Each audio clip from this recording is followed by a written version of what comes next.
I'm struggling to deal with just the day-to-day reality of living inside this pandemic hysteria. And I have to choose my words quite carefully because this YouTube Jenny algorithm, it really has it out for me. And I don't want to be misconstrued. But even talking about this particular topic, there's a tendency for just automatic censorship to occur. So I'm going to try and stay loosey-goosey here, but let's quickly, let's just address this Fauci-ouchie controversy where we have a lot of people in the society that have decided, no, I don't want to take this. I don't want to get pricked with your jibby jab, right? That's what they call it here in the UK. But in my opinion, the Shanghai Shivers, if it even exists at all, and it's not just a giant psyop, it's incredibly suspicious, and it feels like a giant psyop. It's the grandest example of social engineering I've personally ever witnessed in my time as a millennial. It's even more of a head fuck than 9/11. Like, that's how far we are now, down the rabbit hole. And yet, I'm surrounded by midwits here in the UK who they unquestionably accept the narrative coming out of the mainstream media and our government. And our government is pretty fucking bad, but we haven't gone full-blown Australia tier yet. Or Canada tier. Luckily. But I'm not holding my breath, and I don't have much faith in our quote-unquote conservative government, because they're just a bunch of fucking opportunists, they're a bunch of career politicians, and they don't conserve anything. They just manage the decline of the country in just a slightly less in-your-face manner. Whereas the Labour Party are full-blown Stalinists, so that's the difference. But I want to point out that none of this would even be possible. I don't think that almost 2 years after this initial outbreak, the normies would be acting so irrationally, so tyrannical. But the media's made that happen, and it's really enabled, that the middle managers of the world, they're just getting off on this power granted to them by the crisis, Societal crisis plus government health mandates, and, these mandates are vague enough that it does give, the Karen, the wine-ant, the journalist, bugman NPC, it gives this type of person, this control-obsessed personality type, it gives them authority over people like you and me. And in a way, I guess that is the point, right? This is anarcho-tyranny again. The idea that the government wants to crack down on us, that's clear. Crack down on free speech, crack down on nationalism, Anything that doesn't go along with the woke globo-homo spiel. Now, this is just a fast track into dystopia, and they're getting it done by proxy, right? The powers that be have enabled these annoying, anal-retentive midwit class, these people, these normgroids, to oppress us. And it's true what they say, gamers really are the most oppressed class in society, and I can attest to that. Because of this fucking manufactured debate. It's a debate that's meant to divide and conquer, and it's being fueled by the media, just like every manufactured narrative. And the left was supposed to be aware of this. Here in the UK, we had Blair, and he was very criticized by my generation for being a lying piece of shit. Weapons of mass destruction, right? Chomsky was right there, intellectual powerhouse of the left, massive Zionist. He was sitting there going, yeah, okay, well, this is what the media does. They manufacture consent, so we can have wars for oil. I'm kind of sick of watching the media manufacture consent at this point. Like, once you've just established your distrust, which an 11-year-old could probably figure out after 3 minutes of watching CNN, it's obvious that the media is corrupt. The media are stoking the flames of madness when it comes to the normies, right? Who are fed a non-stop diet of propaganda that is irrational. And I've been talking about it recently, but I just want to, get to the core of this. If you just cut through all the noise, the issue that we're experiencing right now is it's one of, the schizos of the world versus the psychos of the world. And the psychos of the world are thriving at the moment under the guise of this medical crisis that we're going through because of this extra power that they have. It's like Huxley said, it's that to be able to destroy with good conscience, to be able to behave badly and call your bad behavior righteous indignation. This is the height of psychological luxury, the most delicious of moral treats. And that's absolutely on the money. The immoral normie, right? They are loving the fact that they can just persecute a certain type of person in our society scot-free, and it's condoned by the media, by the government, licensed to be a total tyrannical asshole and get away with it, right? That's what they're being offered. And it is morally delicious, isn't it? Just to absolutely ruin someone's life and in the name of being fucking virtuous, right? So that's what I see happening all over the place at the moment, and it's bad. But we can have the media to thank for it because it truly is, as Trump said, the enemy of the people. And not enough people realize this, but I'm watching like Russell Brand have a red pill moment, you know? Russell Brand, and he's this like fucking C-grade celebrity from the UK. I think he tried to transition over to Hollywood at one point. He was in a couple of like rom-coms, but this guy, I've always thought he was a fucking retard, you know? Like, who gives a shit what Russell Brand has to say? His ex-wife was Katy Perry, you know? Like, this guy should be a Luciferian fucking reptile with the kind of background and connections this guy has, but recently he has gone full-blown, like, red pill Russell, you know? He's blogging, he's vlogging about a lot of the stuff that, you know, I'm concerned about, right? The media being totally dishonest, the truth about this fucking psyop that we're going through. You know, he's in there actually investigating, asking questions, and it's amusing to me, and I totally support it and respect him for the redemption arc that I just did not see coming.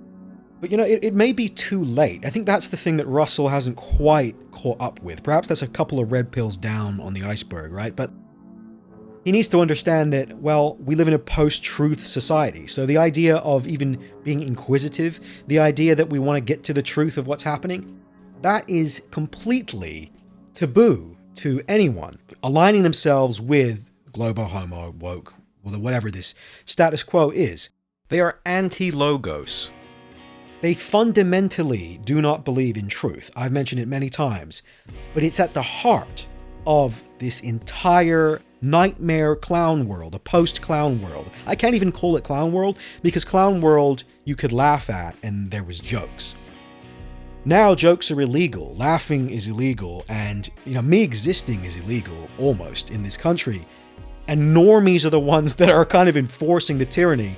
I don't know if we've hit piss earth yet, but we're definitely post-clown world, in a post-truth society where the concept of journalism being some kind of method to discern the truth so that ordinary people can know what the fuck is happening in the world, that is the true joke, right? Because journalists just work for the system, right? They are the way that the narrative is established, and that's all they're good for. Most of them are weirdo ideologues that think they're engaging in some kind of political praxis by agitating in the way that they do, and they don't seem to have any sense of morality whatsoever. But again, if you cut through the noise and you get back to the schizos versus psychos, the eternal culture war, if you get back to that level, you realize that, yeah, no, we live in a psycho society, and the psychos are in charge. Problem with the psychos is, and it's the problem with evil, right? You know, if you want to look at it from that metaphysical point of view, the problem with evil is that once evil gets power, it destroys itself, right? Because it's just chaos. It can't really exist without being in contrast with some kind of established order. And right now, we're post-truth, so we can't even answer the most basic questions about reality now without moving outside the Overton window of acceptable political speech. Because the window has kind of become so narrow. But this problem here, this inherent disagreement between our guys who are going, no, there is an objective truth, call it what you want, you don't have to call it God. But the idea is I have eyes and I have to see and I have ears to hear. And I am not going to let this concept of everything is anything, everything's permissive, and, you know, me just calling something out as a man and saying, this exists, right? If that is enough to ruin my life, if that is enough for me to be ostracized, then fucking so be it. And it goes the same for the jibby jab, you know? It's the same thing. It's that I don't even need to justify my reasons for not wanting it. Because me, as a schizo, making an elaborate, you know, argument to someone who doesn't even believe in the idea of argument. Like, they think that argument is just a tool of oppression used by white males, you know? That's what foul logocentrism means, right? So how am I even supposed to engage in any kind of constructive dialogue with people that are this extreme in their worldview to the point where they deny reality, right? So The answer is you can't argue with them, and it's what Bezmenov was saying, that they will believe what they believe and continue to double down until, they're being actually sent to the gulag. In fact, they'll get to the gulag and they'll be like, yeah, well, at least I'm not one of those Trump supporters, am I right? Yeah, fuck the Nazis, Meanwhile, the post-truth state that you helped establish is just persecuting you and murdering you and raping you. We're here because we, as an entire society, have lost all perspective.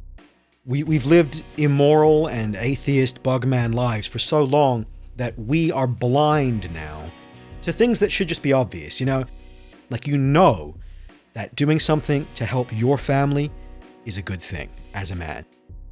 And yet we're living in a time where philosophically they're telling us that no, that's like some kind of fascist type mindset that you need to do something about. It's problematic because we should be not having children because of the environment, and we should also we should be gay too, so we just have to engage in any kind of lifestyle that is totally just materialistic. That's encouraged. But me just being like, I'd like to live somewhere safe where I can raise some kids with my wife, and you can just leave me alone. That's enough to make me some kind of radical extremist, which is laughable, right? The only reason that we've gotten to this point is because good people have not been speaking up enough. But good people are busy. They have families. They don't have the time to autistically delve into 20th century political philosophy just to understand that this entire system, that it's making everyone miserable, right? That it doesn't really have any moral justification behind it because it's being run by secular atheist bugmen who believe in some really weird 20th century ideas that are fundamentally it's just a psycho worldview where, everything is inverted. Up is down, down is up. Satan is Christ. The fool is the king. The jester becomes the prophet, as Terry Davis might have put it. But, there is no such thing as good. There's no such thing as evil, right? It's just do as thou wilt. It is like the definition of Satanism, right? The worship of the self, the worship of the material, the denial of something that you could either call truth or you could call God, but definitely exists and is important to a large portion of people in the world. And those people are being oppressed, and they have been being oppressed for quite a while, but it's getting ridiculous, and it's like, no. I don't trust the mainstream coof narrative. I'm not going to get the Fauci ouchie.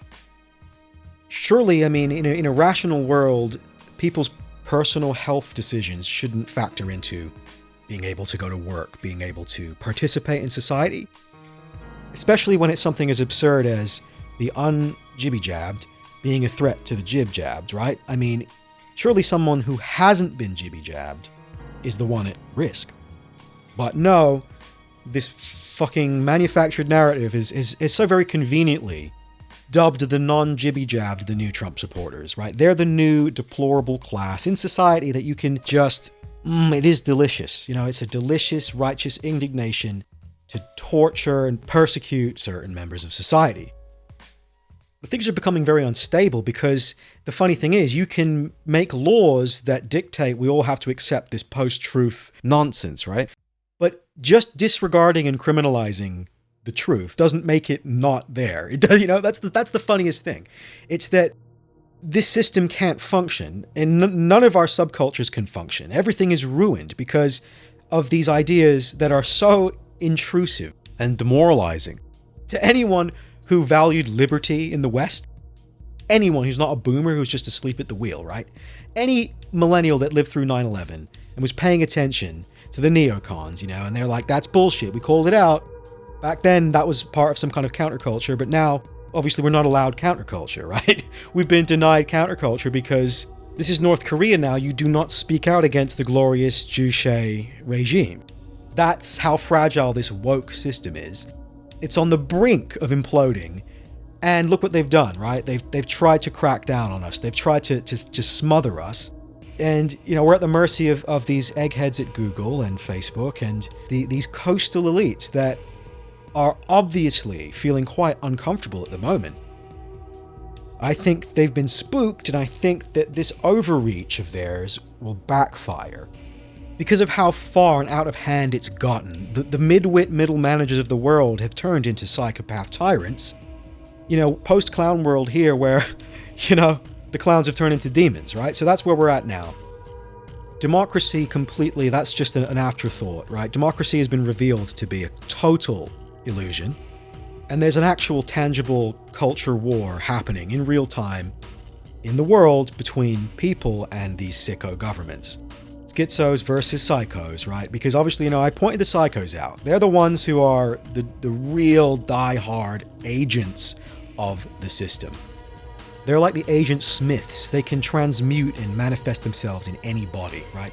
It could be anyone. That is the horrible situation that we find ourselves in. But the point is that the schizos are very powerful in terms of a faction on the world stage. The schizos are concerned with truth over all else. They're obsessed with truth. And that's what makes them schizo, right? Some of them go too far and they go mad because finding the truth in this chaotic world is extremely difficult and it takes its toll on you, right? But to some of us, especially straight men, right? The truth does matter to us. It's just an instinctive thing, right? That's part of us, the pursuit of truth. Gnosis. We're the ones being pushed up against the wall here in this situation, because for us, if we were just allowed to point out and deny evil, just the freedom to say, no, this is bullshit, that is too dangerous for this woke system. That's how fragile it is. That's why the gamer suffers. That's why the gamer is oppressed, because, we have the power of the schizos, and it threatens them. They are threatened by truth.